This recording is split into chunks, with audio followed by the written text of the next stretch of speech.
Real Madrid, la décision radicale d'Ancelotti avec Kylian Mbappé.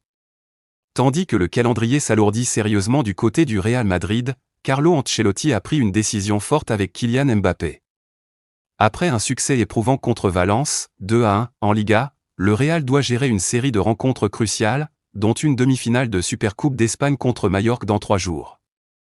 Auparavant, le club merengue doit négocier un match de Coupe du Roi face au Deportivo Minra. Pour ce déplacement à Carthagène, Ancelotti a choisi de préserver plusieurs cadres, comme Thibaut Courtois et Anthony Rudiger, absents de la feuille de match.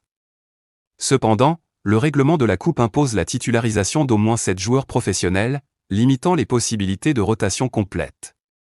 Mbappé ne devrait même pas sortir du banc, mais cela n'empêche pas Carlo Ancelotti de prendre une autre décision forte en laissant Kylian Mbappé sur le banc face au club de 4e division selon l'équipe. Bien que l'attaquant français ait été systématiquement titularisé lorsqu'il était apte cette saison, l'entraîneur du Real Madrid opte pour le ménager dans un mois de janvier particulièrement chargé. Mbappé, bien qu'indispensable dans la stratégie madrilène pour 2025, est ainsi épargné pour éviter toute surcharge ou blessure.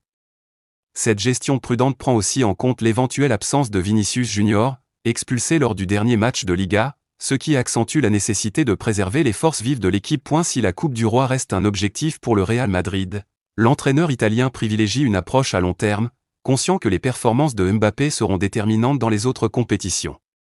Cette gestion calculée reflète la nouvelle place centrale de l'attaquant français dans le projet madrilène et son rôle clé dans les mois à venir.